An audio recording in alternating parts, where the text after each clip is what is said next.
Welcome friends, आप सभी का फिर से एक बार स्वागत है क्रेजी फॉर मूवीज पर। आज हम बात करने वाले हैं पिछले हफ्ते थिएटर्स में रिलीज हुई मलयालम फिल्म यानी कि जनगण मन के बारे में। तो ये फिल्म जो है बेसिकली एक लीगल ड्रामा फिल्म है, जहां पर ये फिल्म वैसे तो आधारित है एक मर्डर केस के ऊपर, पर फिल्म शुरू होने के बाद जब खत्म होने की ओर बढ़ती है, खत्म होते होते ये फिल्म अपने साथ इतनी सारी कड़ियों को जोड़ जाती है कि ये फिल्म जो है ना कुछ और ही कैटेगरी की, कुछ और ही जॉनरा की फिल्म जो है वो बन जाती है।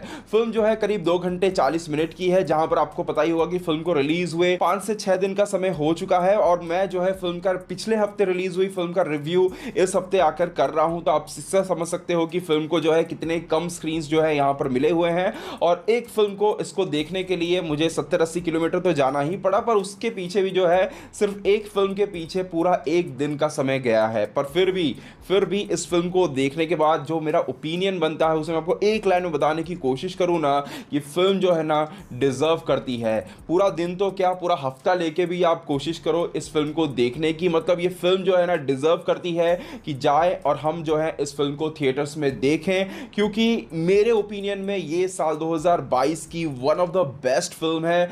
आपको सस्पेंस पसंद है, आपको ट्विस्ट एंड टर्न पसंद है, आपको क्राइम ड्रामा पसंद है, आपको पॉलिटिकल ड्रामा पसंद है, तो ये फिल्म जो है आप किसी भी कीमत पर मिस नहीं कर सकते हो। वैसे तो अगर फिल्म की खुल के तारीफ करने की कोशिश की जाए तो जाहिर सी बात है कि फिल्म का बहुत ही भारी स्पॉइलर आपके लिए हो सकता है, तो इसीलिए अपने पूरे इमोशंस पर कंट्रोल रखते हुए और आपका बिल्कुल भी कोई स्पॉइलर ना हो इस तरीके से बात करें फिल्म के कुछ पॉजिटिव पॉइंट्स के बारे में। तो फिल्म का जो सबसे बड़ा पॉजिटिव पॉइंट यहां पे सामने निकल के आता है वो ये है कि फिल्म 2 घंटे 40 मिनट की है और अपने इस रन टाइम के अंदर ये फिल्म जो है हमें सोचने पर मजबूर करती है। ये सोचने पर मजबूर करती है कि आखिरकार सच क्या है। ये फिल्म हमारे सामने दो टाइप के सच सामने रखता है। एक है वो सच जो सुनने में बहुत अच्छा लगता है, एक है वो सच जो सुनने में शायद अच्छा ना लगता हो। ये हमें डिसाइड करना है कि हमें कौन से सच पर यकीन करना है और आखिरकार ये जो सच होता है ना इसके अंदर कितनी सच्चाई होती है। इन सभी चीजों के साथ ये फिल्म जो है पूरी तरह से अपने 2 घंटे के रन टाइम के अंदर हमें अपने साथ जोड़े रखती है और अंत में ये बताती है कि सच जिसके बारे में कहा जाता है कि उसकी हमेशा जीत होती है, तो उस सच को, इस जीत को हासिल करने के लिए कितना संघर्ष करना पड़ता है ये हमें इस फिल्म में देखने को मिलता है। फिल्म की राइटिंग बहुत ही स्ट्रांग है। राइटर ने जब चाहा तब यहां पर हमारा नजरिया जो है पूरी तरह से बदल दिया है। फिल्म में एक पल को आप एक कैरेक्टर को अच्छा समझोगे तो अगले ही पल में बहुत ही कन्विंसिंग वे में जो है डायरेक्टर आपको उस कैरेक्टर के प्रति नफरत करने पर मजबूर कर देंगे। एक कैरेक्टर आपको एक पल को अच्छा नजर आ रहा होगा तो अगले पल में बहुत ही कन्विंसिंग तरीके से डायरेक्टर उसे आपके सामने एक बुरे कैरेक्टर के तौर पे भी प्रेजेंट करने में कामयाब रहते हैं। और यही इस फिल्म की राइटिंग का कमाल है कि थ्रू आउट द फिल्म के अंदर जो है एक सस्पेंस जो है वो बना रहता है और 2 घंटे 40 मिनट की फिल्म जो कि एक ड्रामा फिल्म है कहीं पर भी हमें बोर नहीं करती है। फिल्म में बोरियत तो छोड़ो, एक पल भी ऐसा नहीं है जहां पर फिल्म के अंदर से आपका 1% इंटरेस्ट जो है वो खत्म होगा। फिल्म शुरू से लेकर अंत तक पूरी तरह से हमें अपने साथ इंगेज करके रखती है और अंत होते होते हमें चौंका जाती है। फिल्म का टीजर और ट्रेलर तो शायद आपने देखा ही होगा, हमने भी 2 बार इसके बारे में डिस्कस किया ही हुआ है, पर आपको बता दूं कि टीजर और ट्रेलर में आपने जितनी चीजें देखी थी ना वो इस फिल्म के अंदर है ही नहीं। उनकी कुछ झलकियां केवल आपको देखने को मिलती हैं, वो फिल्म का हिस्सा नहीं है, वो हिस्सा है फिल्म के सेकंड पार्ट का। जी हां, इस फिल्म का एक सीक्वल भी आएगा और उस सीक्वल का ही शायद आपने ट्रेलर और टीजर देखा होगा। मतलब फिल्म के अंदर जो आप देखने वाले हो उसके बारे में आपको कोई भी आइडिया नहीं है, इसलिए मैं भी इसकी स्टोरी के बारे में बात नहीं करना चाहता हूं, ताकि मैं भी वही चाहता हूं कि आपका जो एक्सपीरियंस है बिल्कुल वैसा ही रहे जैसा मेरा रहा था। फिल्म का फर्स्ट हाफ पूरी तरह से एक इन्वेस्टिगेशन के ऊपर डाला गया है, वहीं सेकंड हाफ जो है हमें एक कोर्ट रूम ड्रामा के तौर पे नजर आता है। और सेकंड हाफ के अंदर जहां पर पृथ्वीराज सुकुमारन की एंट्री होती है वहां से इस फिल्म के अंदर हमें जो सब चीजें देखने और सुनने को मिलती हैं वो आपके होश उड़ा देगी। कोर्ट के अंदर पृथ्वीराज सुकुमारन के द्वारा पूछा गया एक एक सवाल इतनी बेहतरीन तरीके से लिखा गया है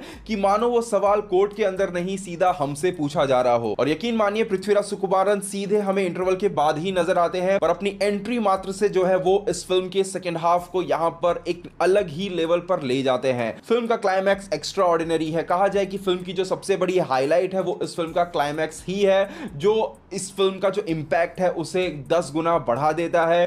फिल्म के आखिरी 10 से 15 मिनट या फिर 15-20 मिनट आप लेकर चलिए, इतने कमाल तरीके से लिखे गए हैं। वहां पर आपको जो ट्विस्ट एंड टर्न्स देखने को मिलने वाले हैं उसे आप बिल्कुल भी कहीं पर प्रेडिक्ट नहीं कर पाओगे। और ये जो ट्विस्ट यहां पर हमें देखने देखने को मिलता है वो केवल ट्विस्ट मात्र नहीं है। उस ट्विस्ट को अगर आप देखोगे तो उस एकमात्र ट्विस्ट से यहाँ पर राइटर डायरेक्टर ने पूरा एक हमारा नजरिया बदल दिया। इस केस के साथ जो पूरा एक सिस्टम जुड़ा हुआ था, उस सिस्टम को देखने का पूरा एक नजरिया बदल दिया। उस सिस्टम के कई सारे चीजों को, कई सारे हिस्सों को जो है पूरी तरह से ये ट्विस्ट जो है एक्सपोज कर जाती है, जो कि मैं कहूंगा कि इस फिल्म की सबसे बड़ी खास बात है। इस फिल्म का जो एक और सबसे बड़ा प्लस पॉइंट है वो है इसके डायलॉग्स।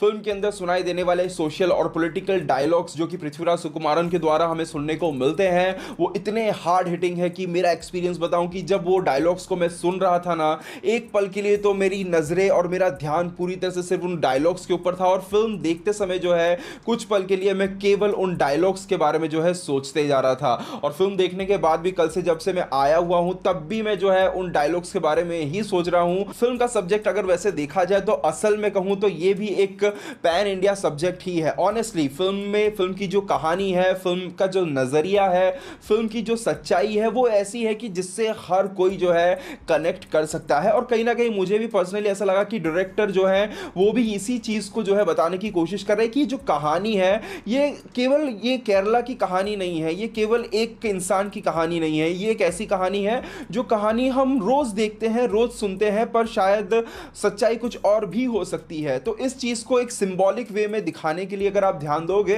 तो फिल्म के अंदर आपको काफी सारे कैरेक्टर्स देखने को मिलते हैं जो अलग अलग भारतीय भाषाओं में बात करते हुए नजर आएंगे। कोई कैरेक्टर तमिल में बात कर रहा है, कोई तेलुगु में, कोई कन्नड़ा में, तो ऑब्वियसली मलयालम तो होगा ही। साथ ही साथ यहां पर कुछ कैरेक्टर्स ऐसे भी हैं जो हिंदी में भी बात करते हुए आपको सुनाई देंगे। इतना ही नहीं, अगर आप इसके टाइटल ट्रैक को सुनोगे तो इसका जो टाइटल ट्रैक है उसके भी जो लिरिक्स हैं उसके अंदर भी आपको ऐसे काफी सारे वर्ड्स जो है आपको अलग अलग भारतीय भाषाओं के जो है सुनने को मिलते हैं। और यही चीज जो है आपको थ्रू आउट द फिल्म भी देखने को मिलती है, जहां पर हर एक चीज को बहुत ही बैलेंस और सेंसिबल वे में जो है प्रेजेंट किया गया है। इसके अलावा फिल्म का जो म्यूजिक है वो भी बहुत ही बेहतरीन है। बैकग्राउंड स्कोर से लेकर टाइटल ट्रैक तक बहुत ही बेहतरीन म्यूजिक इस फिल्म का हमें देखने को मिलता है। स्पेशली फिल्म का जो टाइटल ट्रैक है, जब शुरुआत में पहली बार बजता है, जब वो स्टूडेंट्स एक साथ बाहर निकल के आते हैं कॉलेज से, तो सच में गूज बम्स आ गए थे। और ऑनेस्टली कहना चाहूंगा कि उस टाइटल ट्रैक को अगर आप सुनोगे उसके अंदर वो इंस्पायरिंग फैक्टर है, एक चैलेंजिंग फैक्टर है, उसके अंदर वो जो सच की ताकत होती है ना, वो आपको महसूस करने को मिलेगी। चाहे बात कर ले गाने के लिरिक्स के अंदर, चाहे बात कर ले यहां पर सिंगर्स की वॉइस के अंदर,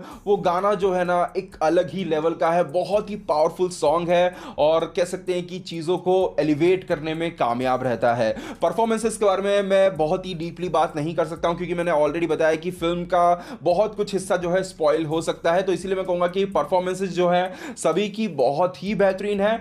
सेकंड हाफ स्टार्ट होता है और वहां से पृथ्वीराज सुकुमारन की एंट्री होती है और उनका परफॉर्मेंस इस तरीके का है कि वो इंपैक्ट बहुत ही खतरनाक छोड़ता है। पर अगर आप कहानी को एनालाइज करने की कोशिश करोगे ना, तो सूरज वेंचरामुडी का जो कैरेक्टर है ना, वो आपको सोचने पर मजबूर करेगा, वो इस सिस्टम के बारे में सोचने पर आपको मजबूर करेगा। तो हर एक लेवल पे कैरेक्टर्स को जो है बहुत ही कमाल तरीके से लिखा गया है और उतने ही कमाल तरीके से सभी एक्टर्स ने उन्हें परफॉर्म भी किया है। तो ओवरऑल कहा जाए तो फिल्म जन गण मन एक बेहतरीन फिल्म है जिसको आप किसी भी कीमत पर मिस नहीं कर सकते हो। और मेरे हिसाब से अब तक तो हर एक इंडस्ट्री के जो प्रोड्यूसर्स होंगे इस फिल्म के रीमेक राइट्स के पीछे पड़ चुके होंगे और डेफिनेटली हिंदी, तेलुगु, तमिल सब जगह पर इस फिल्म का जो है रीमेक बनने ही वाला है। अब ऑडियंस पे निर्भर करता है कि इसके सेकंड पार्ट आने से पहले आप इसके ओरिजिनल वर्जन को देखना चाहते हो या फिर सेकंड पार्ट के आने से पहले इसके रीमेक वर्जन को देखना चाहते हो। वैसे अगर आप में से किसी ने इस फिल्म को थिएटर में जाकर देख लिया है तो आपका एक्सपीरियंस कैसा था मुझे कमेंट सेक्शन में जरूर बताइएगा। तो दोस्तों बस यहीं तक था आज का हमारा वीडियो। उम्मीद करते वीडियो आपको पसंद आया होगा। वीडियो को लाइक शेयर जरूर कीजिएगा। मिलते हैं हमारे अगले वीडियो में, तब तक के लिए बाय बाय, टेक केयर।